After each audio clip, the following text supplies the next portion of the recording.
बोलिए श्री हरि विष्णु की जय। आज आप सुनिए पापांकुश एकादशी व्रत कथा। हिंदू धर्म के में एकादशी तिथि का विशेष धार्मिक और आध्यात्मिक महत्व माना गया है। प्रत्येक माह के कृष्ण पक्ष और शुक्ल पक्ष की एकादशी को व्रत उपवास के रूप में मनाया जाता है। हर एकादशी का अपना अलग नाम, उद्देश्य और धार्मिक महत्व होता है। इन्हीं में से एक है अश्विन माह के शुक्ल पक्ष की एकादशी, जिसे पापांकुशा एकादशी कहा जाता है। मान्यता के अनुसार इस दिन विधि पूर्वक भगवान विष्णु की आराधना और व्रत करने से न केवल वर्तमान जन्म के पापों से मुक्ति मिलती है, बल्कि पूर्वजों की आत्माओं को भी शांति मिलती है। यह भी कहा गया है कि इस व्रत के प्रभाव से पीढ़ियों तक के पापों का नाश होता है और व्रती को धन, सुख और समृद्धि की प्राप्ति होती है। जो भक्त सच्चे मन से व्रत रखकर भगवान विष्णु की पूजा करता है, उसे मोक्ष की प्राप्ति होती है और मृत्यु के बाद विष्णु लोक में स्थान मिलता है। पापांकुशा एकादशी के दिन व्रत कथा का श्रवण या पाठ अवश्य करना चाहिए। ऐसा करने से व्रत पूर्ण और फलदायक माना जाता है। इस कथा व्रती के मन को आध्यात्मिक शांति देती है और पुण्य फल को कई गुना बढ़ा देती है। तो सुनिए पापांकुशा एकादशी की संपूर्ण व्रत कथा। धर्मराज युधिष्ठिर कहने लगे कि हे भगवान, अश्विन शुक्ल एकादशी का क्या नाम है? अब आप कृपा करके इसकी विधि तथा फल कहिए। भगवान श्री कृष्ण कहने लगे कि हे युधिष्ठिर, पापों का नाश करने वाली इस एकादशी का नाम पापांकुशा एकादशी है। हे राजन, इस दिन मनुष्य को विधि पूर्वक भगवान पद्मनाभ की पूजा करनी चाहिए। यह एकादशी मनुष्य को मनवांछित फल देकर स्वर्ग को प्राप्त करने वाली है।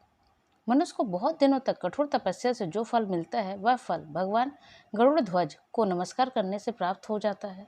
जो मनुष्य अज्ञानवश अनेक पाप करते हैं परंतु हरि को नमस्कार करते हैं, वे नरक में जाने नहीं जाते हैं।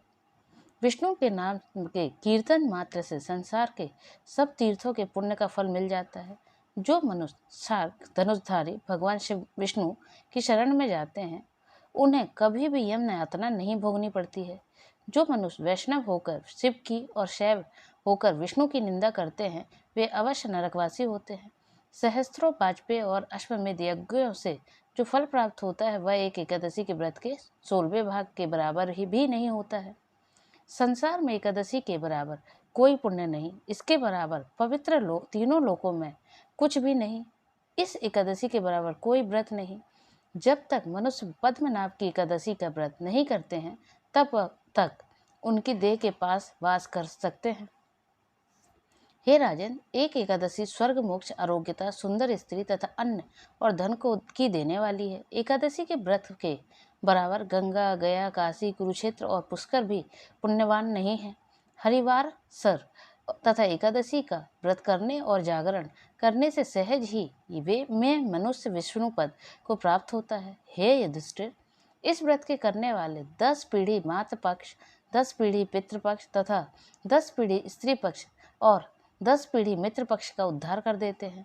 वे दिव्य देह धारण कर चतुर्भुज रूप हो, पीताम्बर पहने और हाथ में माला लेकर गरुड़ पर चढ़कर विष्णु लोक को जाते हैं। हे नृपोत्तम, बाल्यावस्था, युवावस्था और वृद्धावस्था में इस व्रत को करने से पापी मनुष्य की दुर्गति को प्राप्त न होकर सद्गति को प्राप्त होता है। अश्विन मास की शुक्ल पक्ष की इस पापांकुशा एकादशी का व्रत जो मनुष्य करते हैं, वे अंत समय में हरिलोक को प्राप्त होते हैं तथा समस्त पापों से मुक्ति हो जाते हैं। सोना, तेल, भूमि, गौ, अन्न, जल, छतरी तथा जूते दान करने से मनुष्य यमराज को नहीं दिखता। जो मनुष्य किसी प्रकार के पुण्य कर्म किए बिना जीवन में दिन व्यतीत करता है, वह लोहार की भट्टी की तरह सांस लेता हुआ निर्जीव के समान ही है। निर्धन मनुष्य को भी अपनी शक्ति के अनुसार दान करना चाहिए तथा धन वालों को सरोवर, बाग, मकान आदि धनवान दान करवाना चाहिए। यदि ऐसे मनुष्य को यम का द्वार नहीं देखना पड़ता तथा संसार में दीर्घायु होकर धनाढ्य, कुलीन और रोग रहित होते हैं। भगवान श्री कृष्ण ने कहा, हे राजन, जो आपने मुझसे पूछा वह सब मैंने आपको बतलाया।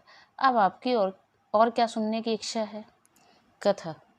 विंध्याचल पर्वत पर क्रोधन नाम का एक बहेलिया रहता था। वह बहुत ही क्रूर और निर्दयी था। उसका जीवन हिंसा, चोरी और बुरे संगत से में ही बीता।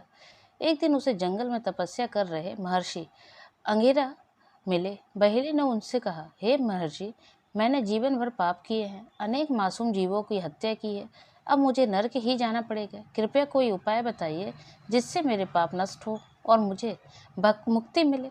महर्षि अंगिरा ने उसे अश्विन शुक्ल की पक्ष की पापंकुशा एकादशी का व्रत करने की सलाह दी। बहेलिया ने महर्षि की बात मानी और इस एकादशी का व्रत विधि पूर्वक रखा। उन्होंने भगवान विष्णु की भक्ति और पूजा की। भगवान विष्णु की कृपा से बहेलिया के सारे पाप समाप्त हो गए। जब यमदूत उसे यमलोक ले जाने आए तो उन्होंने देखा कि बहेलिया के पाप पूरी तरह से समाप्त हो चुके हैं। यमदूत खाली हाथ लौट गए और बहेलिया को भगवान विष्णु की दया से वैकुंठ धाम की प्राप्ति हुई। जय श्री हरि विष्णु।